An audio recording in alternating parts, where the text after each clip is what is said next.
then I'm ready, I think. I'm ready. All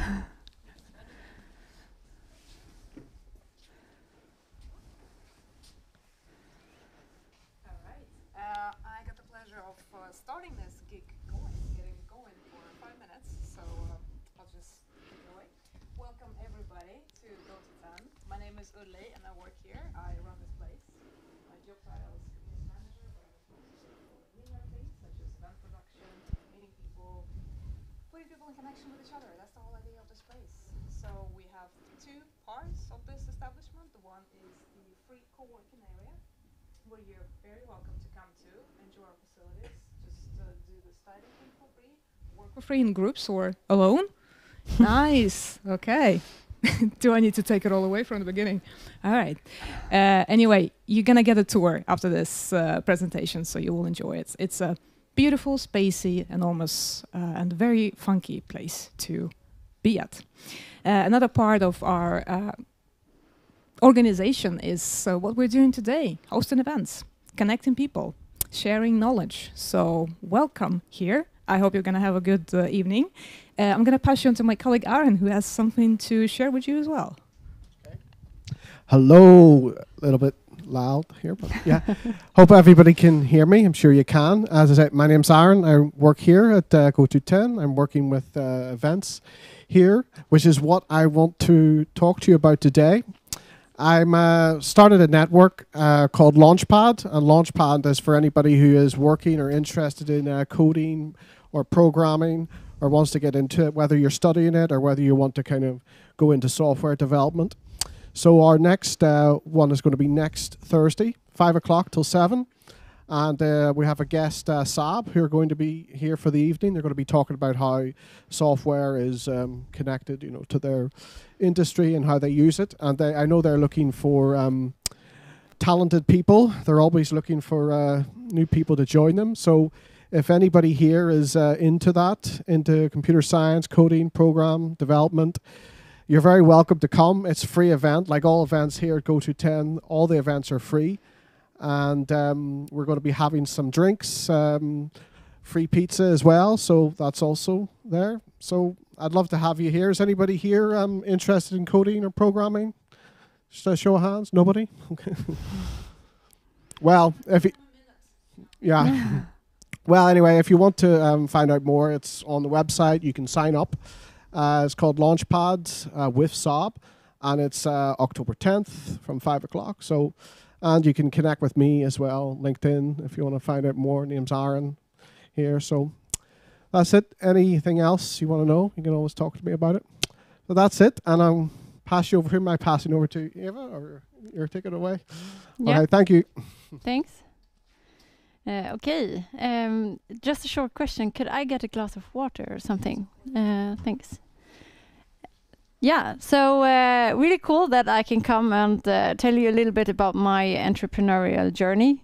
My name is Eva Wollmer, and I am working, this is actually old. I have been the head of customer success, and now I'm actually COO and the head of customer success as well. So a little bit of both, but I'm working at a company called Dazook. We are sitting right next to this building in the other one, and are part of the business incubator here. And I will talk a little bit more about that as well. And this is a little bit the agenda for today. So I will be talking a little bit about entrepreneurship, what it means to me, and how I got into entrepreneurship. Then I will talk a little bit about different ways how I have worked with entrepreneurship as well. So I will talk a little bit about, anyone here heard about Leo Student Secondhand? Yes, I was the one starting it a couple of years ago. So I will talk a little bit about that journey. I will also talk a little bit about LEAD, the business incubator right next door, and their trainee program, Entrepreneurs in Residence, that they have. And then last but not least, I will also talk about Dazook, the company that I am representing today, and how we are trying to make the world a better place. So let's start with here. I actually started 2014, but I want to start 2012 because that's the year when I came to Sweden. I am originally from Germany, so I have been. I came to Sweden as an au pair, and then I really liked it here. So then I started to study the language, so that I could start studying here in Sweden. And I came to Linköping and started studying here in Linköping then. So in 2014, I started a bachelor's in sustainable tourism development. They don't have that program anymore. If you haven't heard of it, that's why. And the first thing that I would recommend to you from my experience at LiU is that, like, make sure that you make use of all of the different activities and the events that they have. And I know that they had a lot of different things there, student organizations, lunch lectures, all of that, because you learn so much from it. And it's like, for me, there was actually this like one lunch lecture that really kind of turned my life around. So really don't miss out on all the cool stuff happening and enjoy student life as well, because that's really important. But let's fast forward to this lunch lecture that really changed my life or turned my life around. We are in 2016 and I was at a lunch lecture from LiU Innovation. Has any one of you heard about LiU Innovation? No, yeah, some of you. So LiU Innovation, now today there's actually LiU Student Innovation and LiU Innovation. Back then it was one of the same.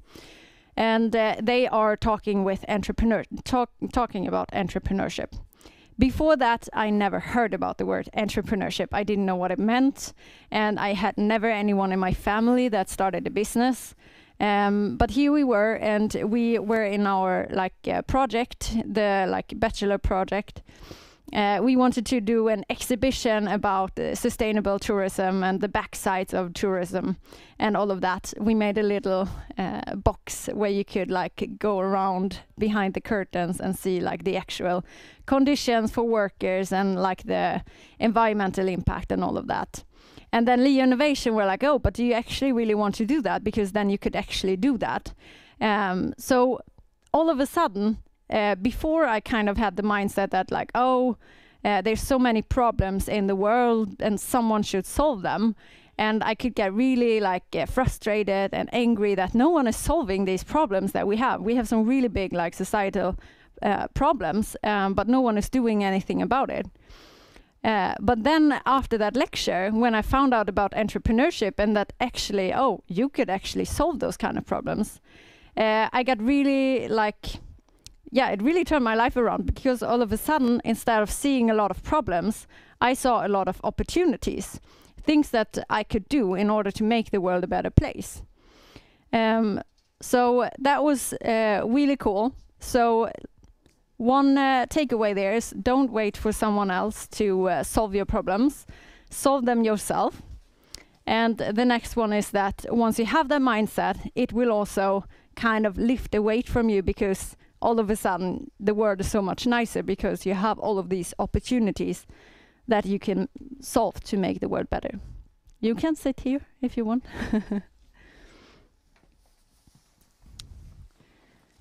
So we fast forward a little bit more to 2017. I started my international master's program at LiU, and I also became a member of the organization Navitas. I guess some of you know about them. They are the sustainability organization at the university that also lead the LiU students secondhand. So I became a member there, and then being an international master student, I had a lot of friends who also had a lot more international students as friends. And something that I saw is that there's so much furniture that is being thrown away every semester and every year, because there's a gap between the semesters. So at the end of the spring semesters, there's a lot of students graduating, not only exchange students, but also Swedish students. But the new students aren't accepted until much later in August. So when they want to buy furniture, all the furniture is already thrown away. And that happens every year, which for me was totally crazy. I mean, we live as if we have 4 planets, which we don't. So I really saw a big opportunity here. And so we were thinking about, okay, what can we do? Like, we have to have a place where we can store the furniture so that it can be there when the next students are coming, and then we can sell it. So what do I need? The first thing, of course, is I need to have a place where we can store the furniture. The second thing, of course, is that we need to have people who work there. And then the third thing, which I thought was really important, is that we should have a web shop, because I don't know if you've been secondhand shopping, but it can be quite overwhelming because it's so much stuff at the same place. So for me personally, I think it's like much easier. If you have a website, you can look through all the things, you can filter, okay, I'm looking for a table, or I'm looking for a like sofa or something like that. And then you only see those kind of things. So that's what I needed. I knew what I needed, so where to start? Well, as I was part of Navitas, that was the year that I was part of, I was thinking, okay, perfect. I will talk with the board of the organization, and they will probably love the idea and want to do something about it. And I wish I could say that it was like that, but actually they were quite, they were like, yeah, it sounds really great, but we don't really have the time, and it's really bad timing, but like maybe if you want to start, you can start something like that. So they were really not helping. So next, one of my learnings there is, don't lose hope. If you have an idea, be patient and be stubborn and find a new way. I usually compare it to. Okay, I was like, is that my phone? No, but. I compare it to like a labyrinth, where like if you don't find the right way directly, would you give up? No, because you probably know that you are supposed to get out at one place. So it's just that you have to find the next, like the right way.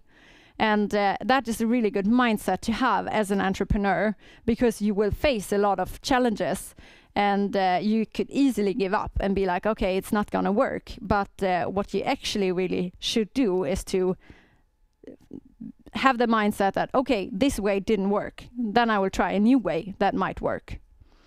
Yeah, so that's what I was thinking when I, that's what I was thinking when I was talking with them, and they didn't want to support me.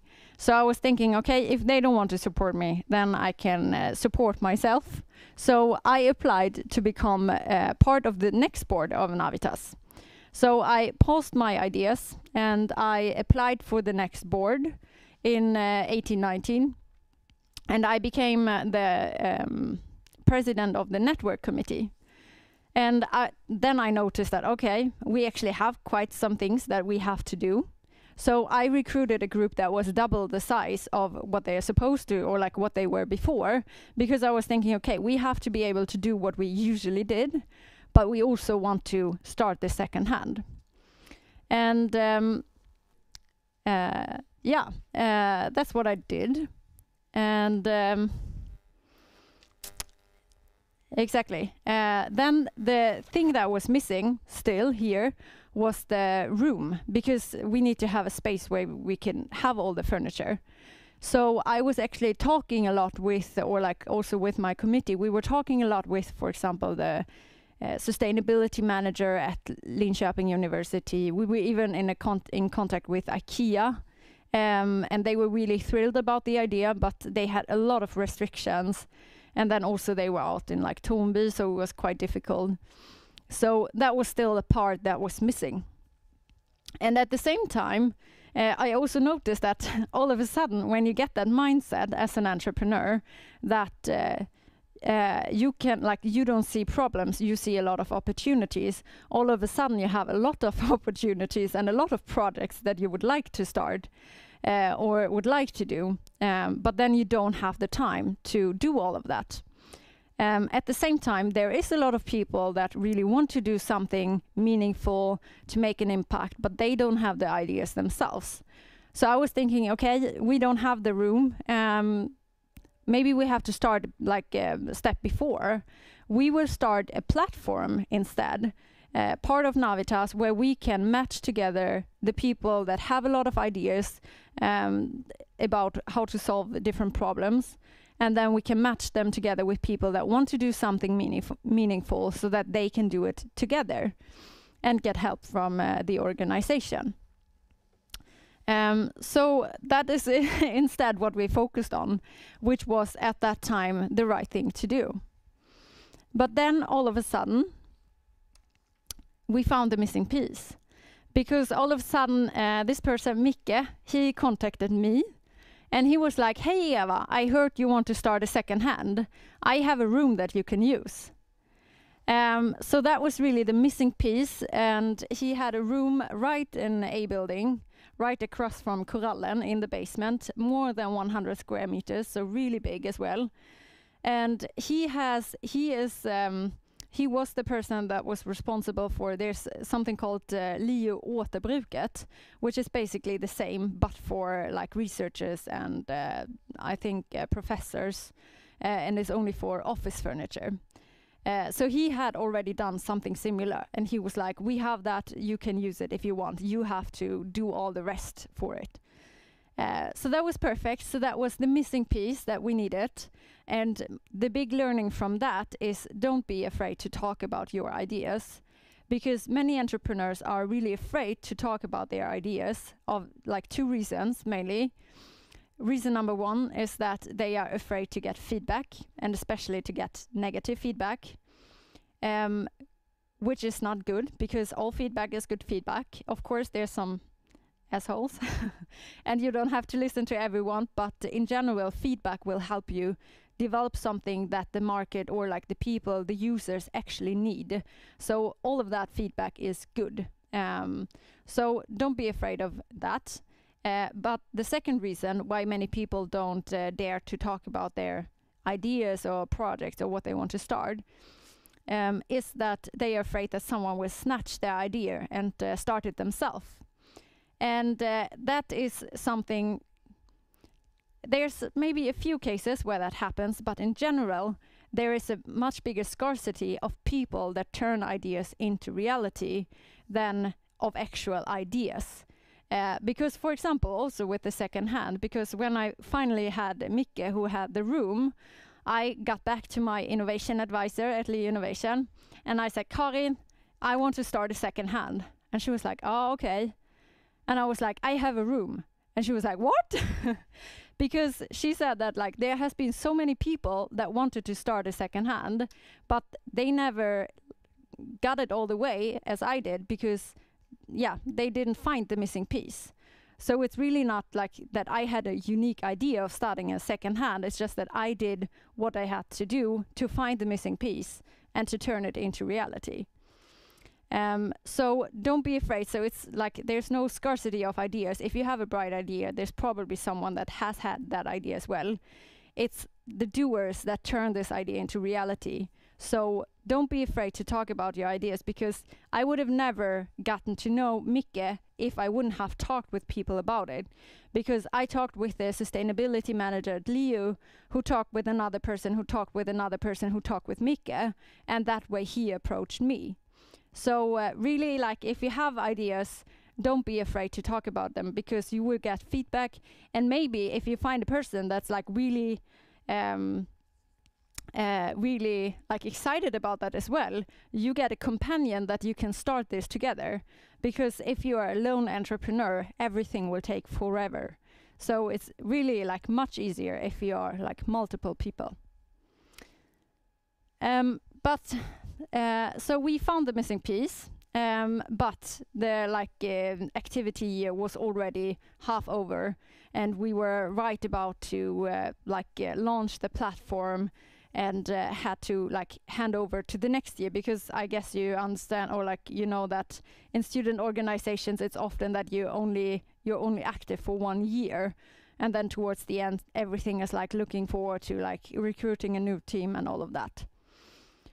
So it was really bad timing.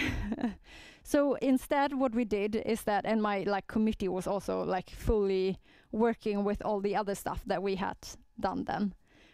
So instead I found like an interdisciplinary group within the organization, and we together wrote a project plan for how would a student secondhand look like. And the last thing that we did as the board of Navitas in 1819 was that we said, okay, we want to start the secondhand, we want to do this. And even then, I mean, this sounds really nice, but even then there was a lot of people that were very critical. Oh, but will there really be people, and do they really want it, and all of that. So like it was still like not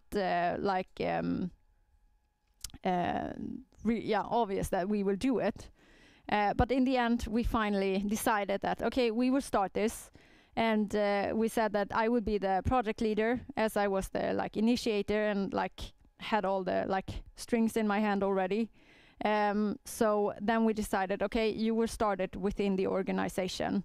And so then in 2019 and 20, I recruited a project group, and together we started LiU Student Secondhand. So from having this idea to like actually starting a secondhand, we had to create a visual appearance. I had Vilma here. She was amazing. So she did our logo, all of our like the roll-ups and posters and all of that. I don't know if you see this. We had outside of C building. That was like my big dream when I studied at the university, that I was like, one day I want to be there. So we actually had a like really big VEPA, it's called, outside of C building. And of course like, Instagram and all of that. And we had the premises, here they are empty.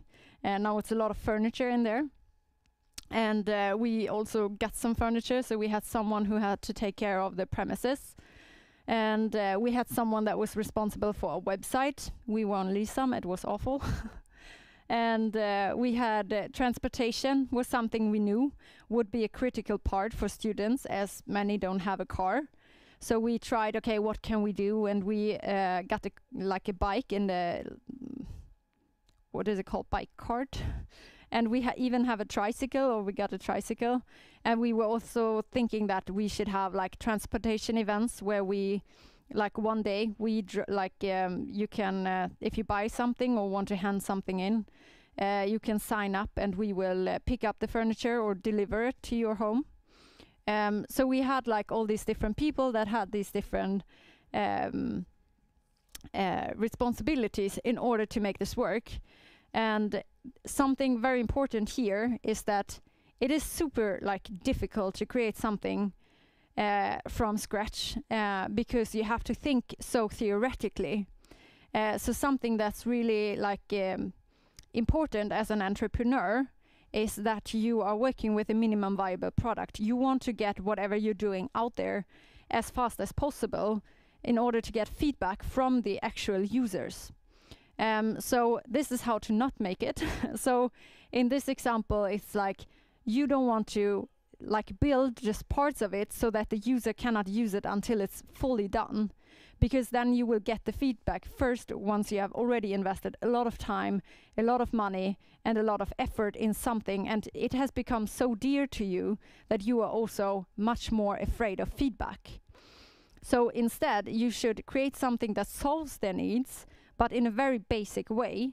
And then you will get the feedback from them, and you will know how to develop it so that you can make it better and better and better. And I will come back to this later also with an example from Dasuk, the company that we have now, that I'm working with, because it's like, it's really, really important. So what we did, for example, our website, really awful. This is Lisa. I don't know if it still looks like that, but it was so bad. But we wanted a way where we can, I think you could filter it in a way, or maybe you could just see whatever we had. But we were thinking, since we only had open like once or twice a week, or I think it was twice, we were thinking that before you go there, you want to know what we have, so then you can at least look through it. So like, yeah, really not good in any way. I would have never, I don't know. But that's like minimum viable product, really important. And then it was time to launch Leo Student Secondhand. So it was in December 2019. So 2.5 years after I like had these ideas of how to like, or that we should create a secondhand, after meeting time after time, meeting like people that were like, oh, but that will never happen and that's not possible, and it's just gonna be like that, it has always been like that. All of a sudden we're standing there and we have this really amazing event. We had like a whole day of like activities. We had live music, we had a swapping event, we had like a Christmas gift workshop, and we had like the big like launching event, which was a really big success. And it was so cool to like look back at everything, and all of a sudden you're there, you're like, okay, 2.5 years later, and here I am, and I'm not alone. I have like 7 people or like 6 people around me that have worked as hard as I did. And that really is something for me, like with entrepreneurship, that like you can do these things together, and it creates such strong bonds because you do what everyone else tells you is not possible to do. And it's like really like people are afraid to stick out their heads. So when you have an idea, they're like, okay. But then like once we had actually launched it and it was really working well, we also started getting a lot of like attention, and we started getting prizes, and that's very typical. So like once it shows that it's working, they're like, I always believed in you. And you're like, yeah. So that was really great, of course, to get that feedback that they are actually like, they really appreciated what we did, and we could show, and we could actually also really solve this problem. But then we came to the next part that was very critical, because I know like since we have to hand over to the next generation, I knew that I have to make it that big, or like establish the routines as much that even if the next generation doesn't have any idea, they will not fuck it up, so that it like, sorry for the language, that it dies down. But I was lucky because Anna, who was also part of my group, she applied to become the new project manager or the project leader. And that was really good, because then I knew that, okay, she knows everything that we had discussed for the whole year, because there's of course a lot of things that like, and this is the knowledge that often gets lost in between like the generation shifts in those student organizations, because you cannot write everything in your like the paper that you hand over. So I knew she has a good idea of what we discussed and a lot of knowledge, so she will make it work. And that is how I could hand it over to them.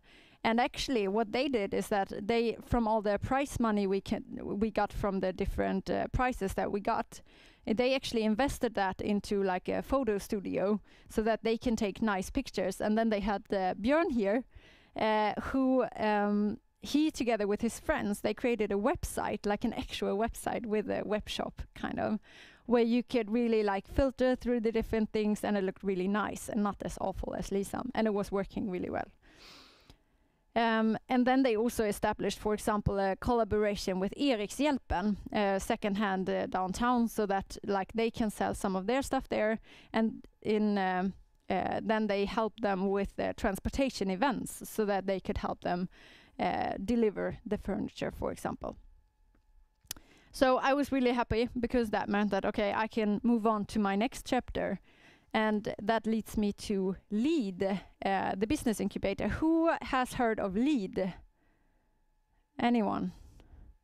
No one? Exciting. So LEAD is the business incubator. Has anyone heard what a business, or does anyone know what a business incubator is? Good. I didn't know either before I worked there, and then probably half a way in, that's when I fully understood what it meant.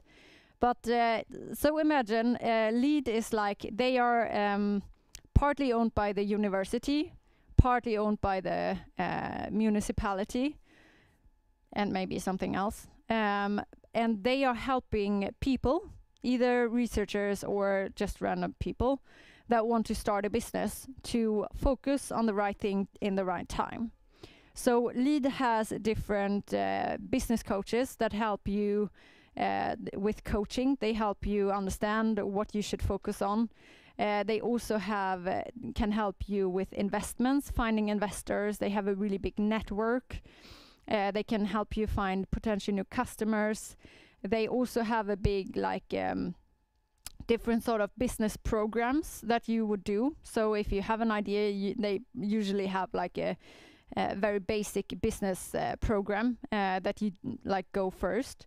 And in that program, they drill you in market verification, which is basically that if you have an idea, you want to do something, you have to call your potential users or customers in order to find out, okay, this problem that you think they have, do they really have it?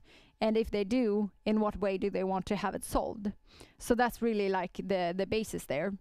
And so leaders really, they are like helping you to focus on the right things so that you can become a scalable startup. And as I said, LEAD is partly owned by the university. So also part of their goal is to get research from the university out on the market.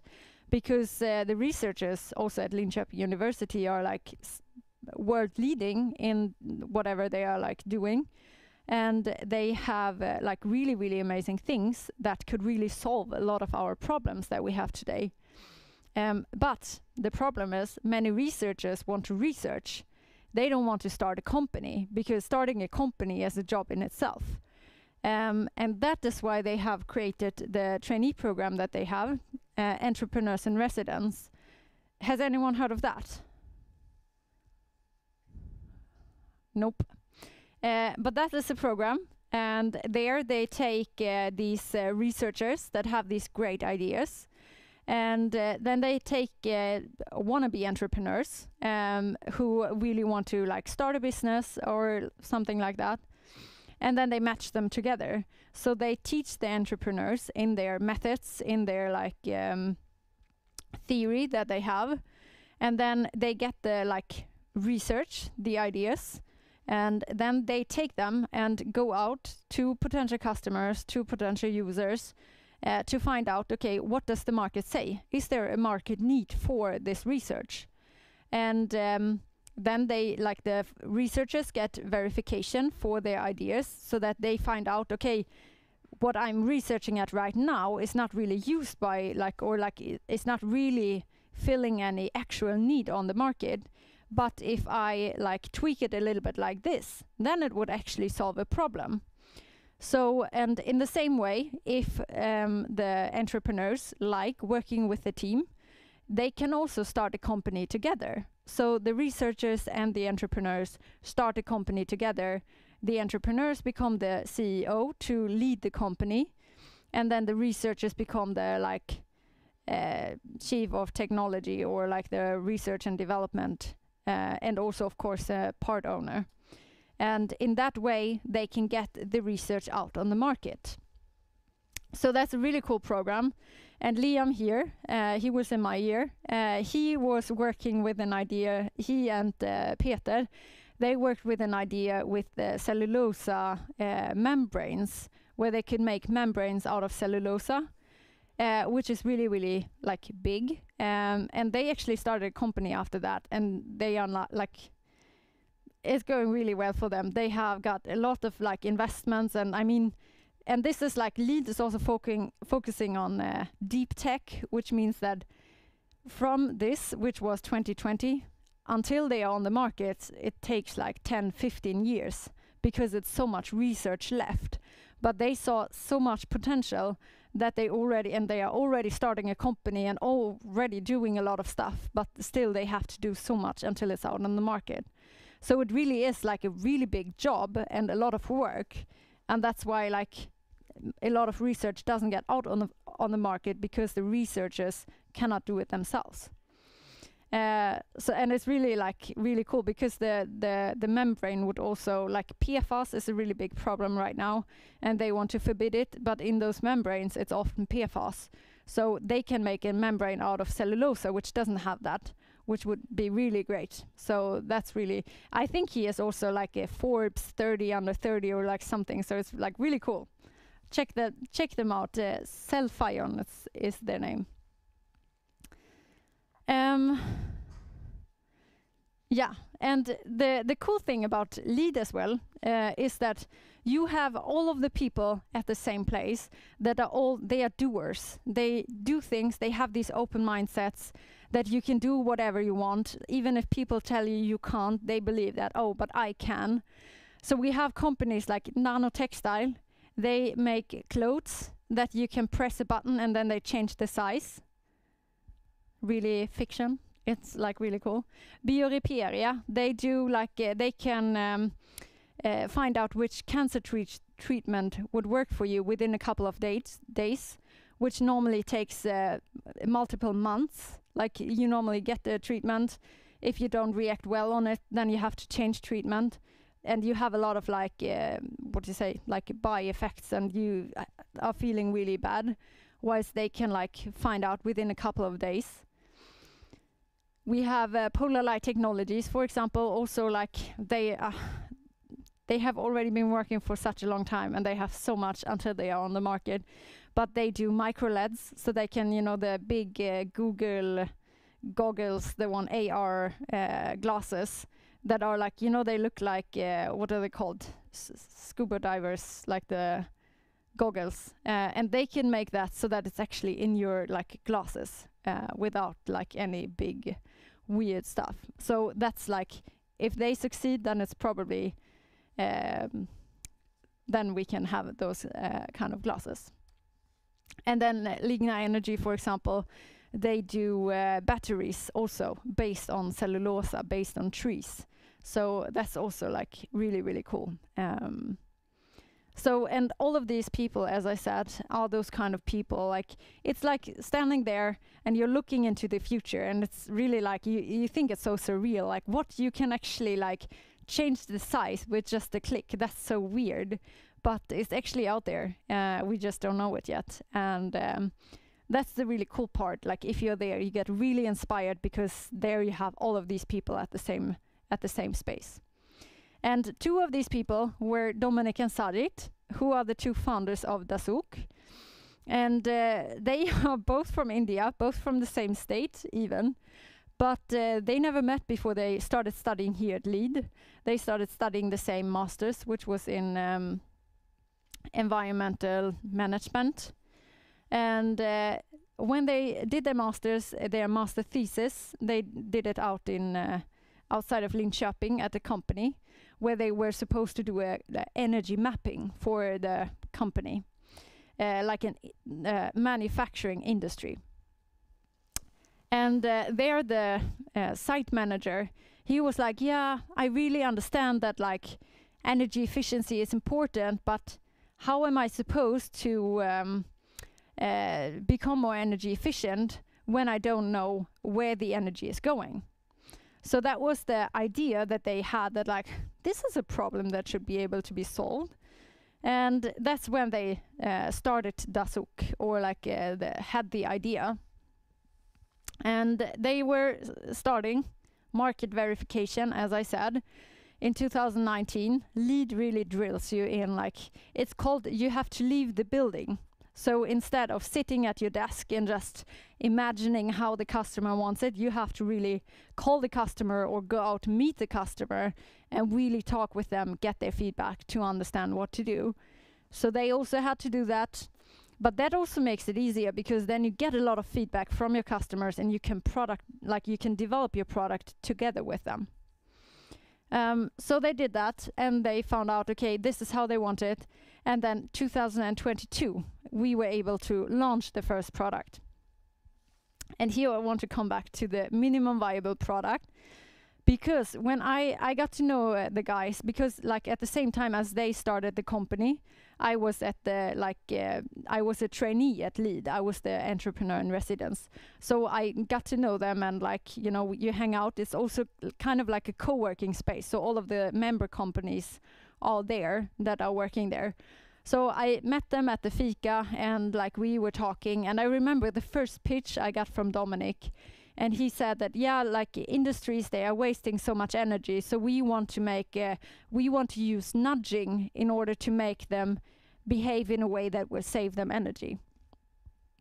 And that is something that we still haven't implemented in the system that we have. And now it's like 2024, end of 2024, and we still don't have that. What was the initial idea of them? And that is why it's so important with the like leaving the building, talking with customers, understanding what do they want, because we were able to understand the minimum viable product. What they need is that they need to be able to monitor their energy consumption on the machine level and in real time, so that they understand where the energy is going. So that was the main thing that they wanted, and that was what we launched in 2022. But in the way that we launched it then in 2022 with those features, and we could get paid from the customers, so that, and we could get feedback. So we get both feedback, but we can also finance further development. And as I said, like we are we have all the time added new features, but that initial like idea of what we actually wanted to do, that's still something we still haven't added. But still we have, like now we have around 50 customers that are using our system, and they really like it. And even though we don't have that. So that's why it's really important with the minimum viable product, like do something that solves the basic needs, and then you can make it better and better. Some of our customers, so we are mainly focusing on the manufacturing industries, because they use a lot of energy, and they are mostly really bad at energy efficiency. Some of our most known customers are probably Toyota and Siemens Energy, which is actually really funny because Siemens also has an energy management system themselves, but they still wanted our system. But yeah, so it's like a lot within like metal and engineering, but also like plastic, wood, pulp and paper. We also have a hotel, Loka Brunn. So it's really cool, and it's some of the customers that really, ETP is in Linköping, Titanex is in Linköping, Iron Bond is in Linköping. They were some of our first customers, and also Hassopor and Better were also some of our first customers, and they are still with us here. I don't know if we have. So BTT Plåt is the company that is the very first one with the the guy that was like, oh, how should I become more energy efficient if I don't know about that? They became our customer then also. So yeah, so that's really cool, and it's really amazing because they really love the system and they really like it. And we have different like meetings with them and hear about how they are working, and it's really amazing. And that's also what the research shows. It's like the research shows that there's like 1/4 of the energy that the industries are using could be saved. But it also shows that 60 to 75% of industries are unsuccessful when it comes to energy management. And that is because they are like, they don't know about how to do it.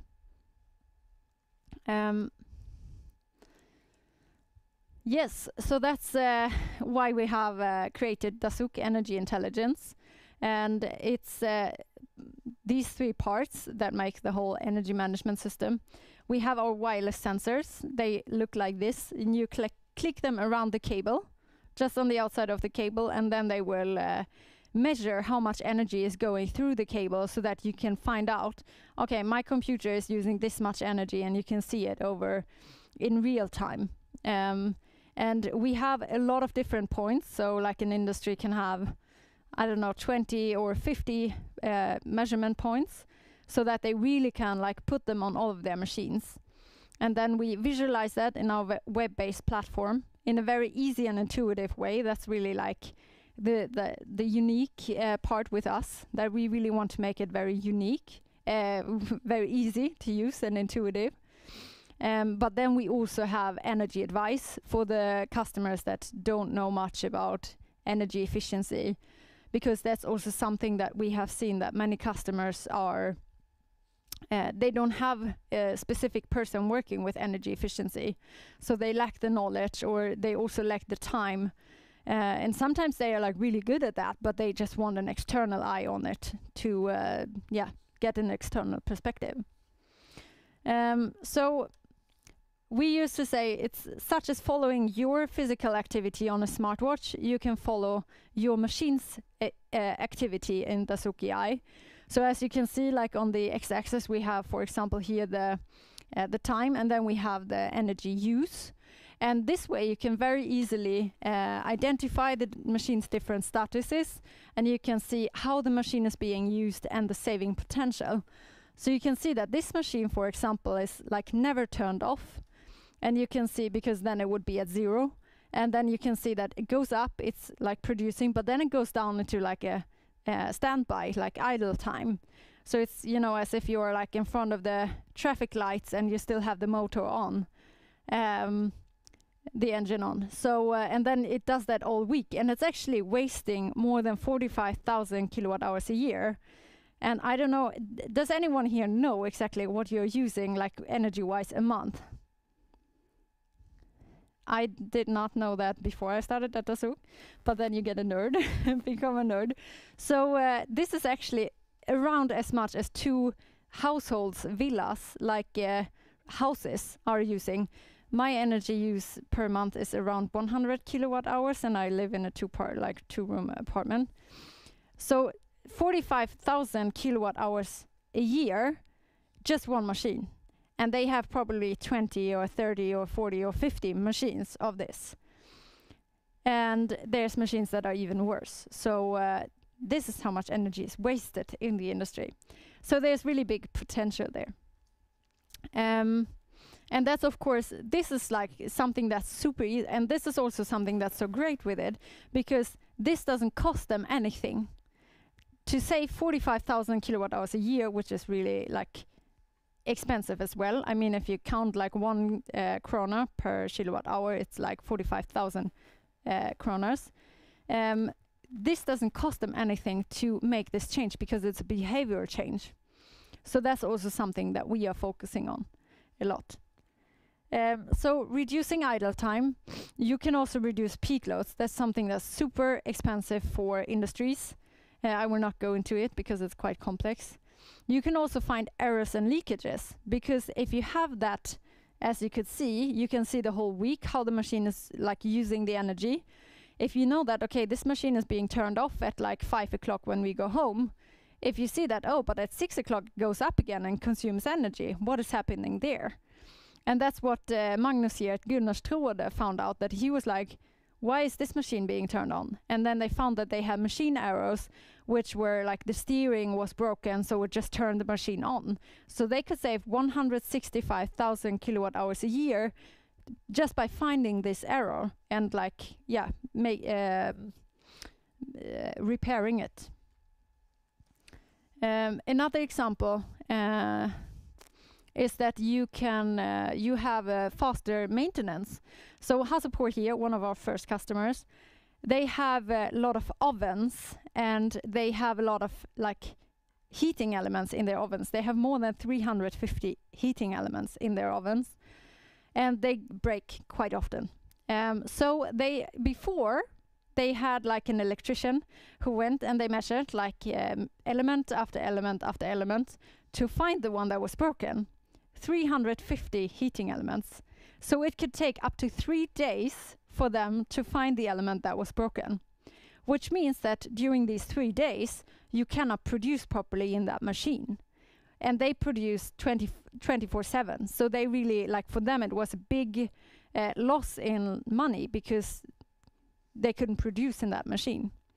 So with Dazuki now, they have the different zones and the different in the different ovens, and now they can find directly when the energy use is going down. They can even get an alert from the system directly to the electrician, like, oh, look at this, what is happening here, so that they can faster get back to normal business. And that's the cool part, because this has nothing to do with energy efficiency, but it still creates so much value for them. Another example is that you can optimize your machines. So some of our customers, they have started working with, oh, but what if I tweak this little thing? What will happen then? And they look at the same time, because it like gets updated every other minute. So they look like, oh, if I do this, what happens then? And then they can see, oh, it goes down. That's really good. Then I will continue with that. So Valnes has saved, I think it was like 87,000 kilowatt hours, even though they had 30% more production. So it's like, that's also something that's like really cool. And then last but not least, you can also produce more efficiently. You can actually see, as you could see in the picture, if you remember, you could see when it was in production, the machine. So now we also added another function where you can actually see how many hours have we produced during the last day or the last week. And Laserkraft, they saw that they are producing very inefficiently. And then they were really focusing on, okay, we will try to use the machines as efficiently as possible. They took away the night shift, put the people there into the day shift to produce more efficiently there, and then to turn off the machines during the night. They could save, on just 2 machines, they could save more than 500,000 kilowatt hours a year on that. They have actually reduced their energy consumption with more than 45%, nearly 50%, which is really, really, really amazing. So there's a lot of like different ways how you can use a system like that. And yeah, so with Dassault AI, it becomes very like easy. It becomes fact-based, that's the main part. And some of our customers think it becomes really addictive. I had one customer today that we just onboarded, and it was really funny because when we send out the package, because we can like, we configure all the sensors and then we send out a package to them. And on the day that I had sent the like link where he could follow the shipment, he was like, oh, but I can't get into the email or like into the page where he is supposed to check the signal, which is so funny because like you can't check the signal because you don't even have the sensors. But he was already like so excited. So it really becomes very excited, like they become very excited, and some get really addictive to like finding the energy thieves. And yeah, with that, like it's much easier for you to become successful because you have like, you can set up goals, you find out exactly where you have saving potential, and you can also follow up in a much easier way. And if only 10% of the industries in Europe would adopt our solution, we could save or avoid 30 million tons of CO2. So that is really what we are working mainly with, energy efficiency, improving energy efficiency, which is part of Goal 7. And that is basically what I wanted to say. So if you want to make a difference, don't wait for someone else to take the lead, do it yourself. And I have one more slide. I want to do some advertisement here for another project I started now, because I really like the grassroots movements kind of. So this is something actually that I also was thinking about already when we started the platform. So already when I was working with LiU Student Secondhand, I had this idea because, you know, there's a lot of like clothes swapping events at the campus and they are very popular. But I was always thinking from a sustainability perspective, if you want to make the like mainstream people change their behavior, you have to do those clothes swapping events more regularly. It's not like working if you just have it like once a year or like very randomly. That will not change their behavior. Then like the next month they will still go to like a normal shop and buy clothes there. So yeah, I was thinking of like more regular clothes swapping events.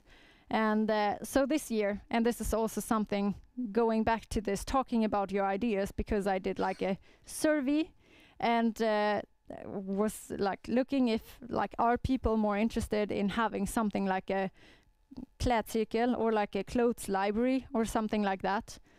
And it was actually like one of the people that had filled in the survey that later contacted me, and she was like, so are you going to start up this idea? Because I would really like to be part of that. And that was actually like when and why I then really like started it. So this is something that I've started within Naturskyddsföreningen. So now that I'm not part of, like not a student anymore, not part of Navitas, I went on to the next generation. And it's, yeah, so we have clothes swapping events. And you can feel free to follow us on Facebook and Instagram. We also have a webpage on it's kladcirkeln.se. And we actually have a clothes swapping event this Saturday. So if you're here in Studenthuset, we will be there from 11 to 14, so you can swap up to 5 clothes. And if you follow us on both Facebook and Instagram, you can also get one for free. So you can come to me afterwards, and then you can show me, and you can get one for free. And I think one of them is the web page also, if you want to see. And you can also come, and you can, if you have clothes that are broken, you can get help to fix them as well. Yes, so I want to finish up with some takeaways. And the first one is, don't wait for someone else to solve our problems. Start seeing problems as opportunities. It's going to be really exciting. Don't lose hope so easily. Think of it as a labyrinth. If you haven't found the right way, if you are at a dead end, it's just that you haven't found the right way yet. So be stubborn, be patient, and find other ways. Don't be afraid to talk about your ideas, because then you might just miss out on the missing piece that you really need. And don't wait until it's perfect. Get your MVP out there as soon as possible, and then develop it with the feedback that you get, and get out of the building and embrace all the feedback that you can get. Yes, that's all from me. Thank you for listening. And if you want,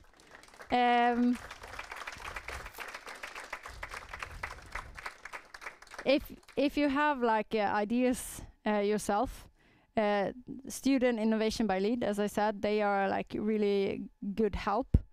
So get support there if you want. And I know that, for example, Navitas, I think they were recruiting. So if you are interested in, like, if you want to participate in LEED Student Secondhand, for example, I think they were are happy for help or still looking for help. And the same with Klädcirkeln. If anyone thinks fashion or like that is interesting, and you want to be a part of that as well, or if you think the Zouk sounds amazing, you can also come and talk to me. Thank you.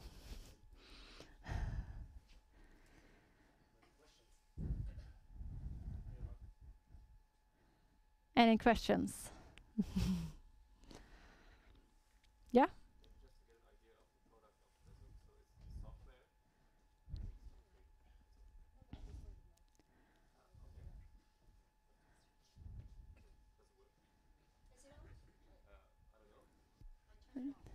You can check, I think, if it's on.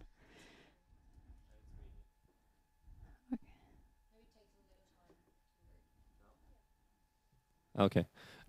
Just to get an idea about the product of the Zouk. So it's in software, and how much is it for companies? So how much is the price in general, or roundabout, for companies that it's worth them to use it? Because it's interesting to get an idea of things like that. So the Zouk is it's mainly like the heart of the Zouk is the software, but then many people don't have measurement on the machines.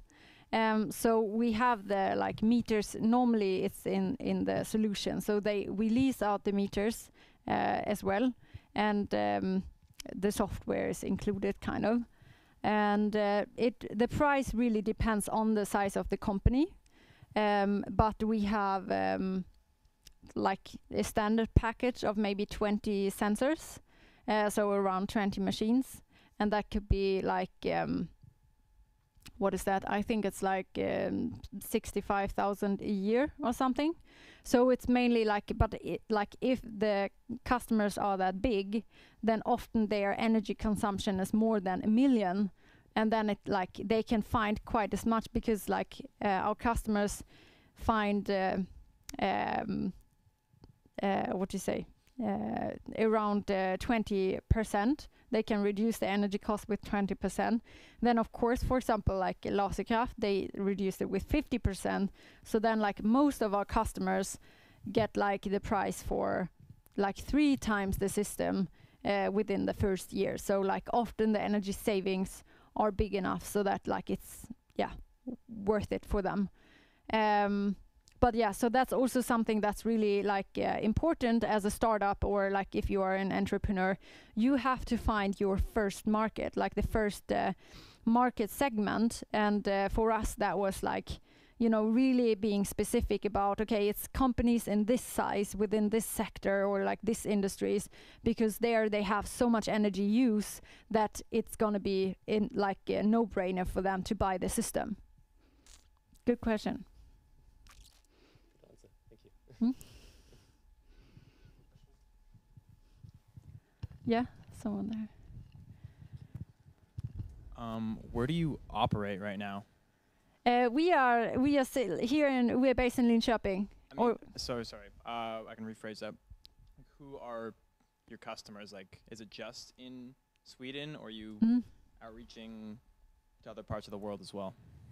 So currently most of our customers are here in Sweden. We have one, like Toyota is actually in Belgium. So that's the like first international one we have. And we have been looking at other markets as well, for example Germany, because they are such a big like market, industry market. So yeah, we are looking at that, but so far we haven't found any customers there. Do you think you'll ever expand to smaller avenues like households across Sweden and Europe? Yeah, we get that question quite often, because many people are like, oh, I want to do that myself. But I think in general we could, like with the software, and we actually right now doing like a pilot project with like Ebbe Park, with some households that wanted to like test that.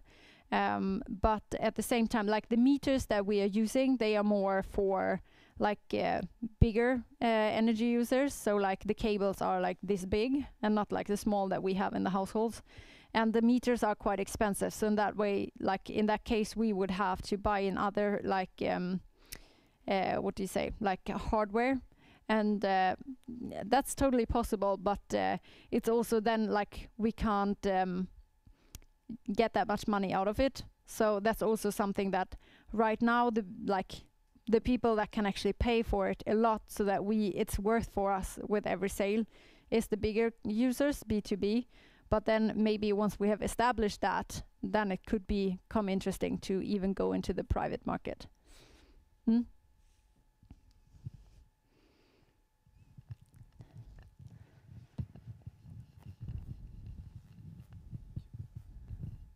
Was there some competition in the beginning of the Zook, or was it like a one of a kind?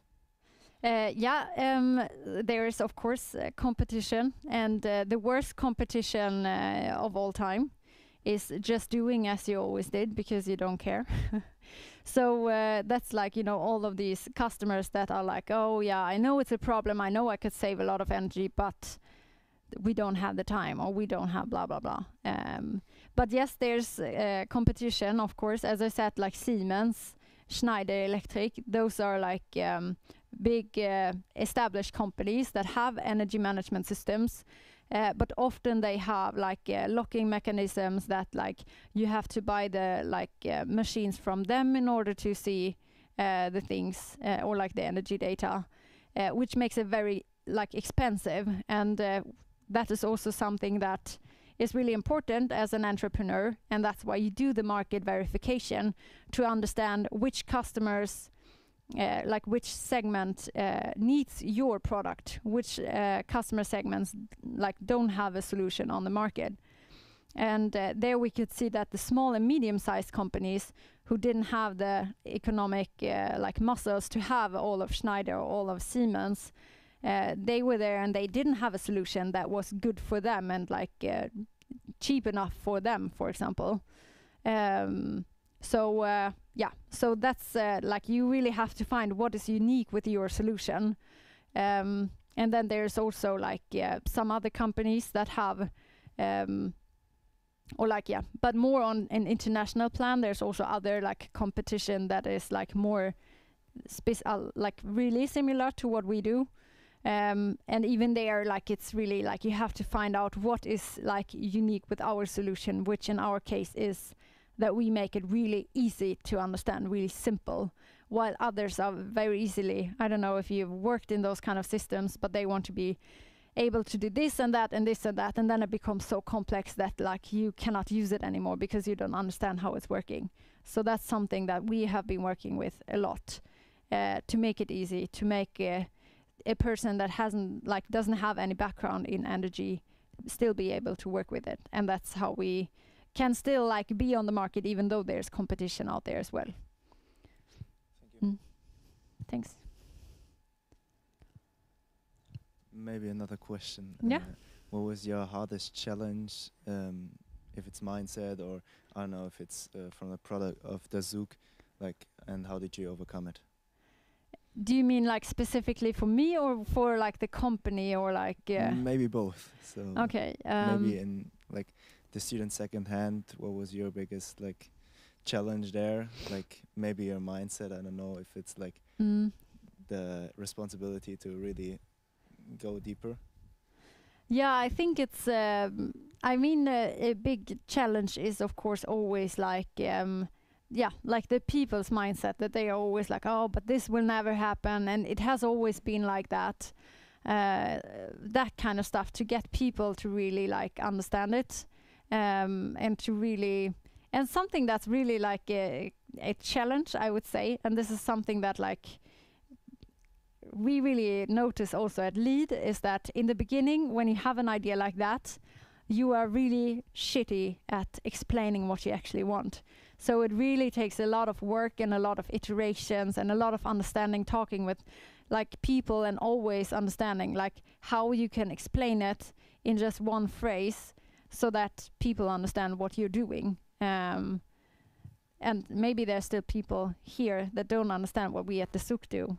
And that's because it's really difficult to explain. So I think that is also like a really big challenge, that you really have to iterate, and like with every time you pitch your company or whatever you're doing, you will get more and more people to understand what it actually means, and you will also become clearer in your communication. And I think that is also like, that takes a lot of time actually for you to get there. So that could also be something. Thank you. You're welcome.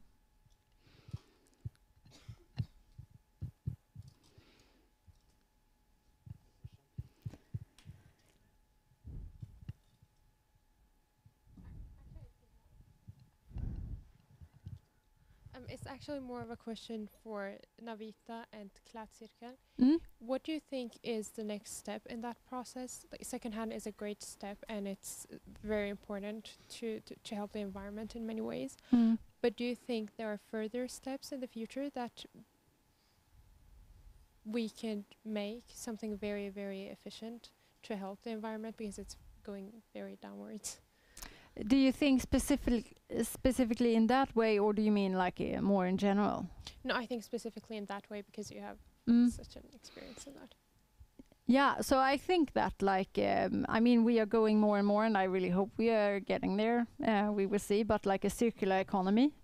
And that's a little bit like also when it comes to Klädcirkeln, for example, it's like more, like imagine that it's a lot of clothes that just change the user instead of us owning clothes. It's like more that, okay, this cloth is now mine, but then it's yours, and then it's like someone else's. And so because we are supposed to wear clothes 270 times for like them to be worth, it's actually like Naturskyddsföreningen right now has a really big campaign called Max 5, because we are supposed, like if we want to be within the boundaries of the planet, we should not buy more than 5 newly produced clothes. So and currently we are like buying 25 clothes per year per person, and I don't buy that, so someone else is buying even more because that equation should go. So there it's, I think, really like trying to and if going back to that, if you can only buy 5 clothes a year, then you should wear them more often. And right now we are like wearing a normal shirt or something that we have, before we throw it away, we wear it 30 times, which is not much. So we are supposed to wear 270 times, and there it's like, I think, circular economy, where once you are not wanting to wear your clothes anymore, you can give it like, but they are still perfectly fine, because that's how little we are wearing our clothes. Then you can give it to the next person. So I think that really is like a way of how we can reach the goals and how we can live more sustainably. But then also this also, of course, requires, because like as the companies are working today, they are, I don't know the word, I heard it yesterday, but I forgot, but like that they make shitty products because they want to sell more to you. So then, of course, circular economy makes that like the companies producing something have to produce something that is going well, or like that is, living for a long time. So I think like circular economy, I think it's gonna grow more and more, or like I hope it does, because that's what we need. Thank you. Yes, thanks.